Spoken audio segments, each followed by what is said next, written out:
Hello everyone, Ainio is here, and this is the last Sony Vegas tutorial about smoothness in editing, about 60 FPS editing, about coloring. What is smoothness in editing and how I do that? Well, smoothness in general, it's not about one transition. It's more about if you're able to connect all the scenes and all your transition in one well-looking pack, or video. If you want to be good in editing in general, all your editing should always be based on a keyframe editing. Sony Vegas has limited keyframe editing, but you can still do really nice things. So let's watch first example. Zoom in. You can see that little bounce at the end. That's what I think is smooth. What makes the smoothness here much like a bigger or nicer. But let's start here. It's just normal zoom in, hey? First keyframe, then I created this one, like zoomed in on the place where I want to zoom it, zoom his head. Doesn't make sense if you zoom his leg, just his head, And this keyframe was originally here. I just created a keyframe here, move it here, and set as slow. So we have just zoom in.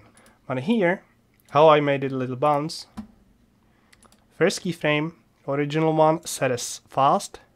2 or 3 frames forward, a new keyframe set as fast again. I zoom it a little bit, and then I move it to top left corner to keep the same direction with this zoom.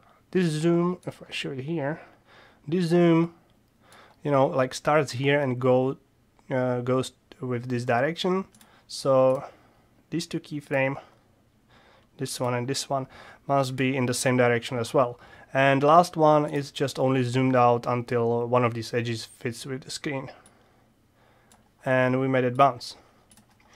Another example, this is from a previous tutorial. We have slide from the right side to the left side with the mask, and once the mask finish, that movement continues in this scene as well. Again, this one, a little bit zoom in, move it to the left, set as fast, and this is ending keyframe moved to the right side, so we created this motion. So we keep everything in this motion, and we always connect this transition continues smoothly on the next scene.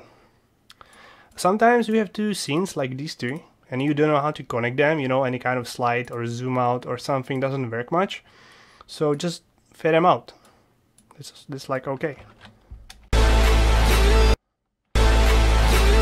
Why not, hey? And this thing, we have obviously zoom out from her head. Again, absolutely normal zoom out. First keyframe on her head, last keyframe, then I created one keyframe here, move it. This distance is usually 10 frames. And the last thing that I said, this one is fast. But the thing why it looks a little bit better than usual thing is that the zoom out already starts in this scene. This keyframe is a little bit zoom in, and last keyframe is zoomed out. So we are starting this zoom out thing already in the previous scene from this keyframe. And because this part is based on keyframe editing, so it's like a smooth. It doesn't look weird. If you don't do that. But if you use anything of these things, you completely ruin the smoothness. So don't use anything. I use one thing. I can show you. This one is a plugin, and it's for slide. Because doing any kind of a slide in Sony Vegas is actually difficult, and this one looks well. I just make my own 3 presets for down, up, and slide. So this looks well, but it's already a plugin. Nothing from these original transitions. Which one? This one? It doesn't. No.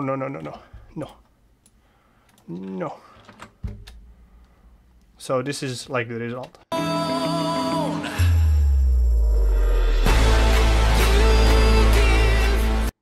So next thing, you might know or you might find some AMVs which are 60 FPS. But as you know, all anime has 23.9 FPS. And no matter what will be your settings or render, you cannot change these FPS for anime. Your anime will always be 23.9. Your video can be 60 FPS, but the anime inside will be always 23. So why people set their videos as 60 FPS? Because the 60 FPS will not like influence the anime, but it will change your editing. Look at this. We have this zoom in, you know. Now our project is 23.9. If I zoom it, let's count. Okay, this is a start. 1, 2, 3, 4, 5, 6, 7. So our zoom in has seven frames. If I set it as 60, and I go at the beginning, we suddenly have 1, 2, 3, 4, 5, 6, 7, 8, 9, 10, 11, 12, 13, oh my god, million keyframes. The thing I want to say, if you set your video 60 FPS, everything will be more smooth. But if your transition doesn't look well in 23.9, they will look much worse in 60. So I cannot tell you to do that. But if your editing is already really good and you still edit on 23, don't be worried to set it at least 30 or 60. If you're doing After Effects editing, I think the 30 FPS is minimum. If you do Sony Vegas, I'm personally doing everything in 24. Sometimes I do something 30, but it's quite rare. Okay, and the last thing is about coloring. So how I do coloring? Let's say that you don't have any kind of plugins. All you need is brightness and contrast, color corrector secondary, and color curves. Let's say you have multiple scenes here. Okay, I just duplicate it. Use your imagination and imagine different scenes. Okay. And I wanna like make a coloring for all of them. So you can put the effect on the layer or on the scene, but it's not a like good thing at all, because why should you do that? If you can put a effect on the layer, if you put it on the layer, okay, let's start with brightness and contrast. On the layer, it will change all of these scenes on the layer. So let's set up something randomly.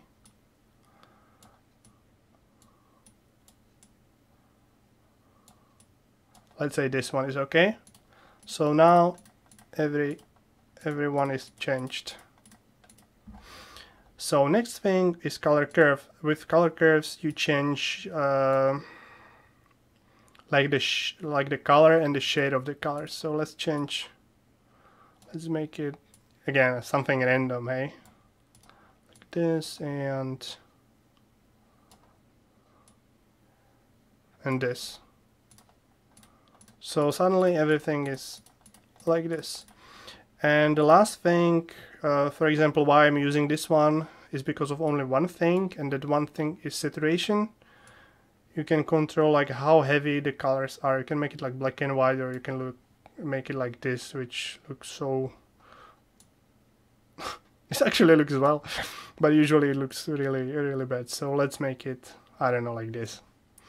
But now if you have multiple scenes, different scenes on the layer, you feel like some of them doesn't look well. For some of these scenes, the effect is too heavy. How to change it? Should I put another effect here and try to like change it? I don't know. No. It's very simple. Duplicate the layer. Again, duplicate the layer, no delete, okay? And delete all the effects from the layer. So now you have the original one. And let's delete all these things, and let's say you want to change this coloring a little bit because it's too heavy for you, okay? So you have the original layer and the layer with the effects, and now with this you can control the heaviness of that effect. So let's say this is our coloring and you like this, or you can let it be on 100% and change the visibility right on the scene, which is probably a better way, because if you have multiple scenes, different scenes, you can make this one like this and this one like this, you know. So this is the way. I always put the coloring on this layer, and then I duplicate a whole layer above.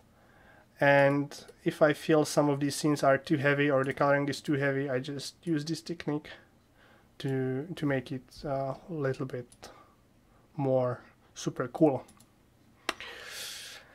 If you use plugins,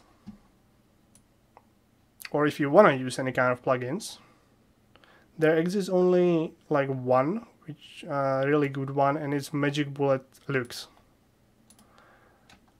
I won't lie, that's probably the best thing for Sony Vegas that exists. Making a tutorial about this one would be about like 2 hours.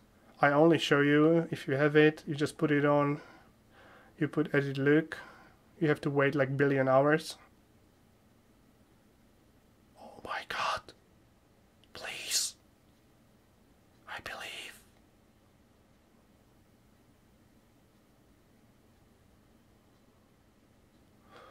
No. No. Damn it. Okay, here we go. There is a billion of presets or templates, and you can see multiple effects. All of them are really difficult. You know, I have no idea what this thing does. Even, oh my god. But you can play with it, and you can always find really, really cool coloring with this. If you don't like them, you can like... This is original one. You can always put all these effects manually in. So I want like this one. I don't know. This one. Okay, does nothing. Okay, I know this one. Yeah. You can do whatever you want. And this one. Amazing. This is what we like. So if you have plugins or you want to use any plugin, I recommend you only one, and that's a Magic Bullet Look. You can have really good fun with this thing. You can do really amazing stuff, and this is exactly the way why I'm using that layer duplication, because sometimes you feel like the effect is too heavy, so you can always like duplicate it and correct it with original layer, original scene. That's all. Thanks for watching and see you next time. Bye bye.